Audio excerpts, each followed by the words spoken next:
एक बात आप लोगों से पूछें, उत्तर दीजिएगा जरा। सारे हरियाणा के जितने मेरे शिव भक्त बैठे हैं, मेरी जीजियाँ, मेरे जीजा, मेरी बेटियाँ, बेटा, माताएं, भाई, बंधु सब, पैर छूने से ज़्यादा आशीर्वाद मिलता है कि अच्छा कर्म करने पर, दिल छूने पर ज़्यादा आशीर्वाद मिलता है? बोलो जरा, बोलो, जल्दी बोलो।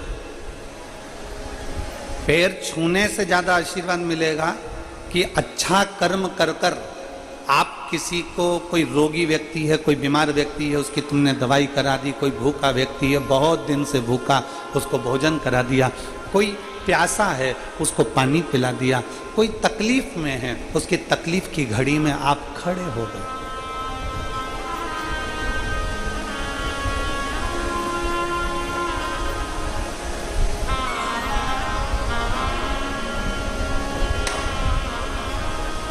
किसी के कष्ट के समय पर आप खड़े हो गए।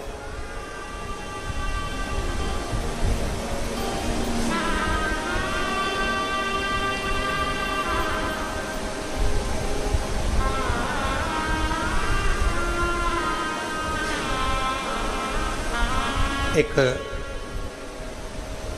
कल के पत्रों में एक पत्र था,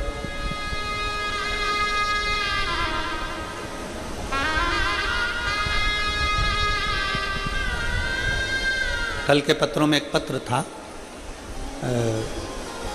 मैं वर्धन जी आपको उसके लिए धन्यवाद दूंगा, उस पत्र के लिए।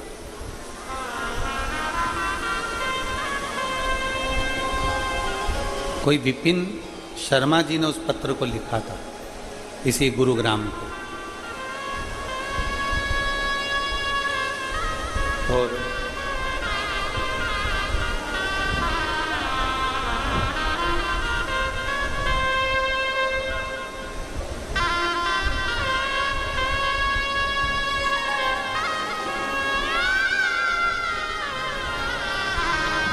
उस पत्र में विपिन शर्मा जी ने एक बात बड़ी अच्छी लिखी थी। गुरुजी,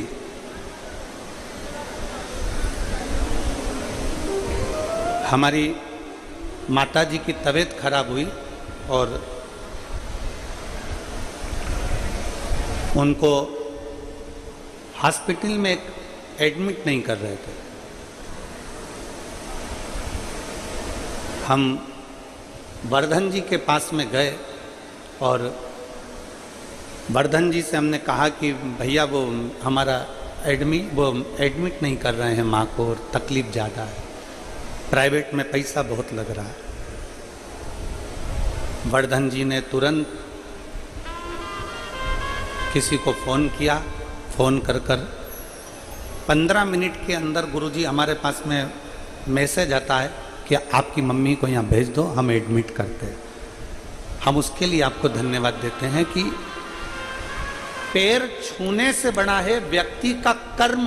अच्छा करो, ऐसा कर्म करो जो व्यक्ति के दिल को छू जाए। और जब व्यक्ति के दिल को छूता है तो वो जो आशीर्वाद मिलता है वो आशीर्वाद कभी कम नहीं हो सकता, कभी कम नहीं। पराए दर्द को जो अपनाए उसे इंसान कहते हैं, किसी के काम जो आए उसे इंसान कहते हैं। आपका धन, आपके घर का बना हुआ भोजन, आपका बनाया हुआ मकान, आपका बनाई गई जमीन, आपकी बनाई गई जायदाद, जब किसी भूखे को भोजन कराने के लिए तुम्हारे पास में अन्न है तो समझना कि तुम दुनिया के सबसे बड़े सेठ हो। कल जब हम यहाँ से निकल रहे थे, हर्ष यादव जी हमको लेकर जा रहे थे, तो रास्ते में हमने देखा कि कोई एक बहन 2 डब्बे लेकर झोले में टांग कर खड़ी है और वो अपने झोले के डब्बे में से पूड़ी और सब्जी निकाल के रास्ते में किसी को दे रहे। जितनी उसकी सामर्थ्यता होगी वो उतना दे रहा है। फिर आगे गए तो हमने देखा कि कोई सिख भाई पानी की बोतल बांट रहा है। फिर हमने देखा कि कोई आगे जाके बिस्कुट का पूड़ा बांट रहा है। हमने हर्ष जी से भी कहा कि हर्ष जी, भक्तों का भाव देखिए, कितना प्रेम इन लोगों का। जिसकी जितनी सामर्थ्यता, आपके घर का भोजन जब सफल है जब किसी भूखे का आप पेट भर दो। आपकी विद्वत्ता जब सफल है जब आप किसी हारे हुए व्यक्ति को, चित्त से हारे हुए व्यक्ति को, मन से हारे हुए व्यक्ति को सतमार्ग बता दो।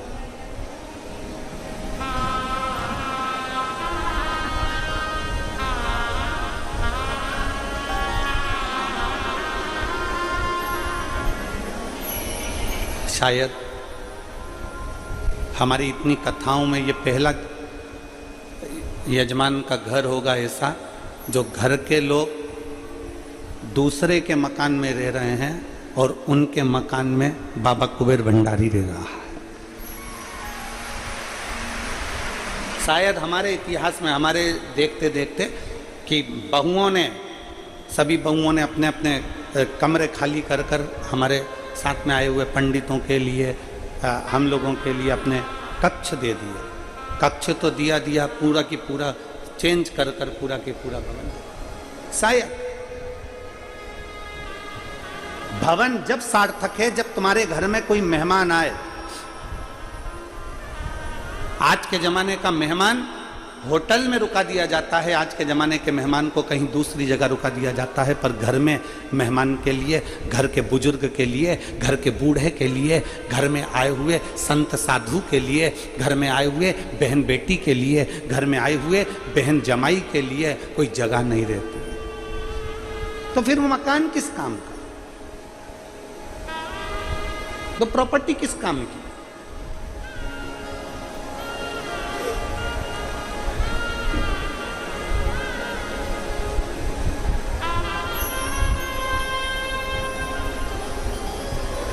किस काम की वो प्रॉपर्टी, किस काम की वो जगह